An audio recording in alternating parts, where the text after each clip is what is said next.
Bonjour everyone, Françoise Alouin-Monroe, astrologer, and here we are again. I'm taking you today on a very slow walk around my bamboo plantation on my property.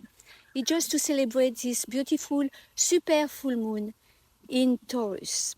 And I want to welcome to my YouTube channel Françoise the Guiding Star. And if you follow me on Facebook, Instagram, and YouTube, please continue to like and click the thumbs up button. And I also really appreciate your comments, which I respond to. And if you would like to have a personal reading with me, please contact me on info@francoisemonroe360art.au and send me your birth detail, and from there we will find the perfect time to meet online or in person. And now I want to talk about this super full moon in Taurus, which takes place on November 5th, 2025 at 1:19 p.m. Brisbane time, Australia. And she's sitting at 13 degrees, 22 minutes of Taurus. So first I invite you to locate where and in which house you have 13 degrees of Taurus in your natal chart, as this is where this super full moon is illuminating Taurus themes in your life. So this is the strongest super full moon of the year because the moon is at her closest to Mother Earth. She then appears about 14% larger and up to 13% brighter. Therefore, she has a stronger effect on our water systems, the ocean, ebbing and flowing tides, waves, rain, precipitation, cyclone, and emotional releases as well. What a spectacle. We are in the heart of the Scorpion season, and this full moon in Taurus sheds light on an essential question. What makes me truly stable? With each full moon, there is a balancing mechanism in action, and opposite the moon, the full moon in Taurus, we have the sun in Scorpion, who brings you into the depths of your psyche. The sun in Scorpion is a diver and invites you to understand what is operating below the surface. The Scorpion energy invites you to get into more of who you truly are, to look at any long-term patterns, habits, or unconscious areas of yourself that you can now powerfully face and evolve. So use this Scorpion energy because it is powerfully intuitive and magical, and it's showing you more of what is energetically calling to you. The Taurus-Scorpion axis reminds you that everything that lives must transform in order to last. Scorpion is a truth seeker, and he wants you to look at parts of yourself that you are choosing to transform. The dialogue taking place between Taurus and Scorpion is about permanence versus change. Taurus speaks of anchoring, and the Taurus-Scorpion axis is the axis of survival instinct. So this Taurus supermoon seeks stability, comfort, security, and she teaches you to integrate and embody greater core strength during this powerful timeline of change. She's directing you back into yourself to look at what you need to stabilize and asking you to check in with your foundation. The moon in Taurus is supported with a trine to the South Node in Virgo and a sextile to the North Node in Pisces. This reminds us that our evolution requires a balancing between mastery and confidence. It is about living the logic of total control, which is Virgo, to move toward more intuitive and more adapted action, which is Pisces. Taurus, it's about finance. So on the financial level, this lunation pushes you to rethink how you think about your financial security. It is no longer about accumulating to protect yourself, but about learning to use your resources consciously and sustainably. You could decide to cut back on unnecessary expense, prioritize quality over quantity, invest in projects that have real personal meaning for you, making thoughtful choices and keeping a margin of breathing room. This is what creates real security. But under this full moon, security is put to the test because opposite the moon, the sun in Scorpion is conjunct the dark moon Lilith. And the tension that you feel with moon opposition the sun takes on a rather particular tone with Lilith. So everything you have built to reassure yourself, whether materially or emotionally, will be scrutinized. And here, the black moon is telling you, what if what you believed to be your strength has actually become your prison? Because when you sometimes locked yourself away too much in routines or habits, well, you no longer evolve. So more questions arise. What do I keep because it nourishes me? And what do I keep because I am afraid of losing it?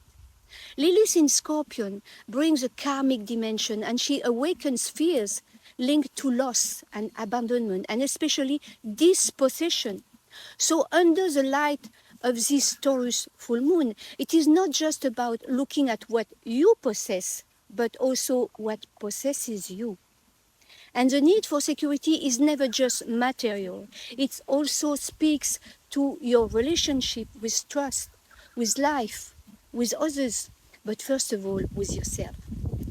I think for many people, this full moon could awaken an old memory, notably that of lack of rejection and fear of not having enough. Because the energy of the black moon in Scorpion speaks of old wounds and survival instincts. So during this lunation, you might feel a tension between I want to feel good and I want to be safe. Moreover, psychologist Abraham Maslow spoke of this inner equation through his famous pyramid of needs, placing security just after physiological needs. In other words, before growing, loving, or creating, you must first feel safe. Maslow also said that total security is an illusion because life, by its very nature, is fluid. So by definition, the future is uncertain. Taurus energy in its finest form is not just a conservative, it is also a builder. It wants to cultivate, so in reality, it is focused on growth. And this full moon in Taurus is precisely an opportunity for inner growth, transforming the fear of lack into the trust you place in life. This full moon can also reveal your resistance, like this work that you keep but that you no longer love, this relationship that you don't live so as not to be alone, this rhythm of life that you maintain because it reassures you. But this full moon does not want to take anything away from you. It is there to help you to see with lucidity what is authentically solid or useful too. Taurus is about your body. So on the health front, this full moon highlights the need to slow down, respect your rhythm, and adopt simple gestures or movements. So also, this full moon reminds you that vitality comes from regularity and simplicity, like sleeping well, eating healthy, reconnecting with nature. It is a return to the essentials, to regain the stable energy that allows you to act over time. In your relationships, the Taurus-Scorpion axis highlights the difference between attachment and true connection. Relationships based on dependence and comfort can be called into question, while relationships based on honesty, loyalty, and depth can gain strength. Taurus energy is also how you invest in anything that matters to you. Not just financial or material investment, but energetic investment. This Taurus full moon shines a brighter light on more of what you want, what you desire. And she calls your lost energy, your core values back to yourself and allows them to ground and support you. This lunation, aside from Moon-Sun opposition and her conversations with the lunar nodes, doesn't engage in any conversation with the other planets. So let's look at the ruler of this Taurus super full moon, Venus. Here we have Venus in Libra, in her sign, at home. So this is a really powerful Venus in domicile, the ruler of this super full moon in Taurus, and having strong conversations with the other planets. Venus is at 28 degrees 15 minutes of Libra, and what is interesting is that the last new moon on October 21st was at 28 degrees 21 minutes of Libra as well. This creates a direct link between what was sown then and what is manifesting today. The choices, intentions, and relational dynamics initiated at the end of October are now coming to fruition. But Venus doesn't just connect the two lunar cycles. She is at the apex of a yod, and she's part of a grand cross as well. And these are figures of tension and major evolution. The yod triangle with Venus at its apex is formed with Uranus retrograde in Gemini and the conjunction of Saturn-Neptune retrograde in Pisces. This yod acts as a catalyst. It forces awareness. Uranus represents liberation, exchange, innovation, and new thinking, while Saturn-Neptune seeks to unite rigor and visions. With Uranus, there can be sudden realization, a breach of contract, a revelation in a relationship, a professional shift. It can also be the resumption of a relationship on different bases. Here, Venus in Libra seeks to reestablish balance between all these forces. She asks you to find a fairer way to love, collaborate, create, and invest your energy. This can translate into the need to align your value with your actions. No longer maintaining relationships out of habits of fear, but by choice and consistency. The energy of the yod makes decision inevitable, and what no longer aligns with your values detaches itself. And furthermore, Venus is part of another pattern, a grand cross. This grand cross reinforces evolutionary tension. It brings together Venus in Libra, Pluto in Aquarius, Jupiter in Cancer, and Chiron retrograde in Aries. These are four active poles of essential areas of your life. It is about your identity with Chiron in Aries, your relationship with Venus in Libra, your home with Jupiter in Cancer, and your community, your groups, the collective with Pluto in Aquarius. Let's look in more detail at the conversation within the Grand Cross. The Venus-Chiron opposition lays bare your old wounds linked to emotional dependence, rejection, or fear of disagreement. So during this lunation, situation can reactivate these fragilities. But they also serve to heal.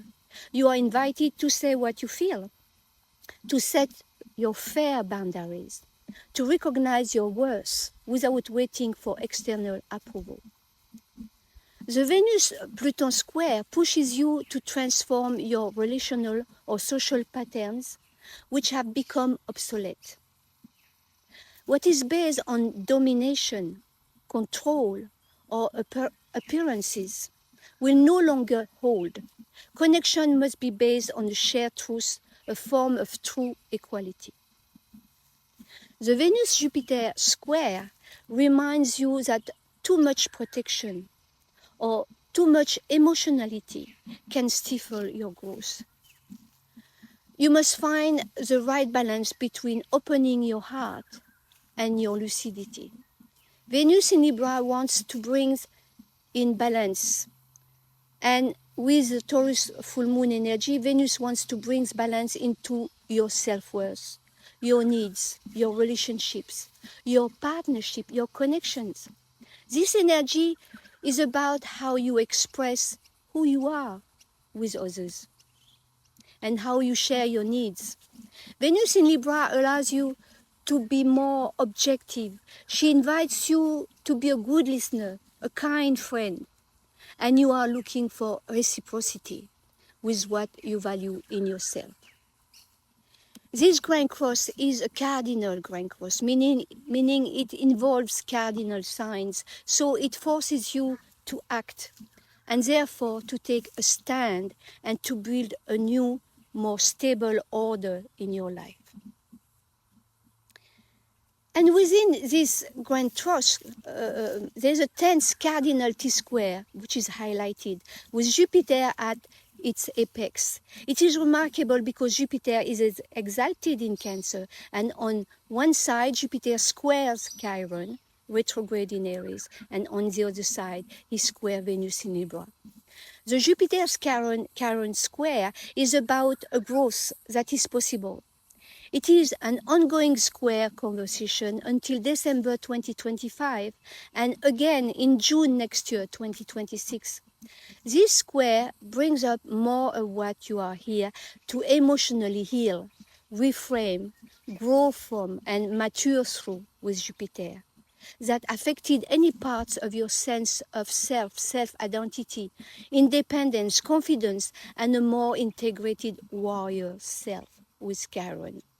Jupiter is really powerful here. Not only is he apex, but he is exalted in Cancer and is also stationary retrograde. Jupiter will retrograde on the 11th of November, so it is a very slow-moving and concentrated Jupiter we have here. So this T-square triangle between Jupiter, Venus, and Chiron invites you to keep a healthy balance and to practice moderation and to relax. And as long as it is practiced with moderation, relaxation actually sustains your aspiration. So you are invited here to practice relaxation as an aspect of self-optimization. This supermoon in Taurus also falls within a climate of clarification which will intensify with the retrograde of Mercury in Sagittarius, starting on November 9. Mercury retrograde from 6 degrees Sagittarius back to 20 degrees of Scorpion, and he highlights mental haste and the need to slow down. The challenges of this Mercury retrograde concern your communication, your travel, your movements, your breath, and your information management.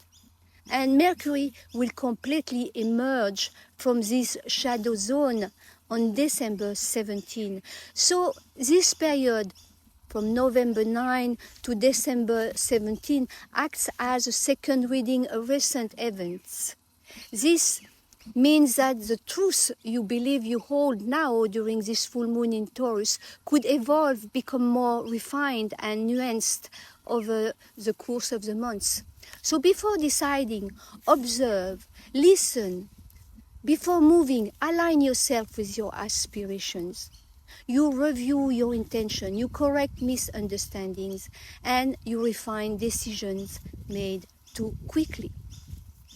To experience this Mercury retrograde positively, use this time as a time of adjustment and not of blocking.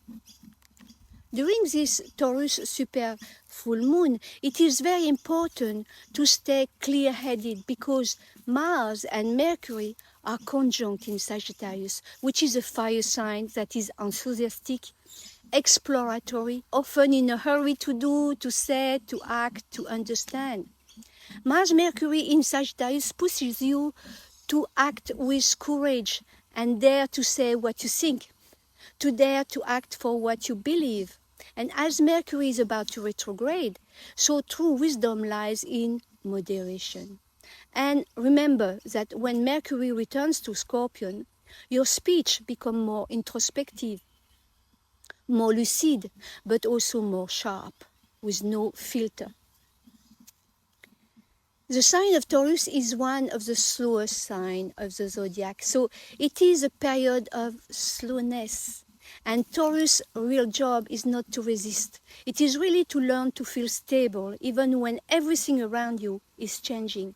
So this super full moon asks you to examine your foundations before a new breath comes to shake them, before the big change, the big revelation arrive. Why do I speak of a new breath? Because just few days after this full moon in Taurus, just the day after Mercury retrograde on November 9, Uranus returned to Taurus. So that might create a strong shift of energy, a jolt, a tremor on the personal and collective level as well. Uranus will return to the sign of Taurus until April 26 next year, when he will re-enter Gemini for the next 7 years. So during these few days from November 5th to November 9, this is for you to catch your breath and look honestly at what you call, according to your own definition, security. We live in a world where our bearings are changing all the time, where uncertainty has become the norm, and this lunation acts as a tender but firm reminder that the only lasting stability is the one you cultivate within.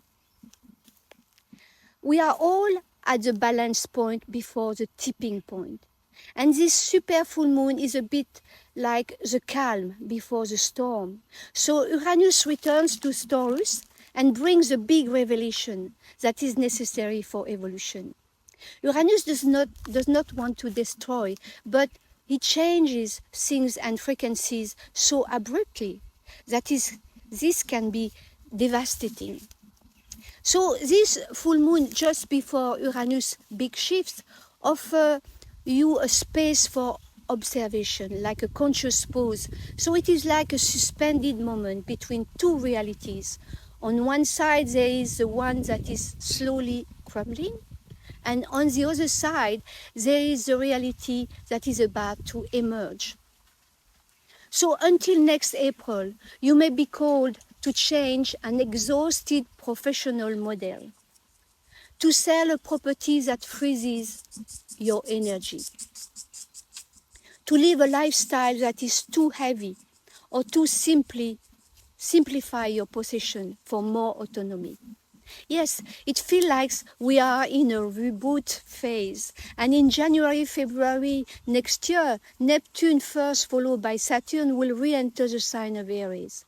And in April next year, Uranus will return to Gemini for a long stroll of 7 years. And do not forget Jupiter entering Leo on June 30th, 2026. So the first half of the next year, all the slow-moving planets find themselves in air and fire sign, and from there things will swing. So this full moon is important, and she's under the light of Jupiter in Cancer and Saturn, Neptune in Pisces, which are in an harmonious conversation, a water trine, which brings a mystical benevolence, which speaks to you of healing, faith, and slow construction. This water sign is an ideal time to return to simple spiritual practices, like walking in nature and contemplating the landscape, walking on the beach, swimming in the ocean, playing music, singing, writing, painting, sculpting, dancing, meditating, praying, things that are truly simple. Everything that connects to your heart. So this end of this year until April 2026, your little inner caterpillar looks for a stable support and will attach itself to it for you to shed your skin. And the chrysalids will form so that you can make new wings and new legs and beautiful antennae. And you will become a butterfly that has never existed before. Take the time to create it. Don't rush anything. Voilà. So voilà. I'm stopping sharing here. Thank you for you to listen to me. May we all be blessed with love and light. Thank you.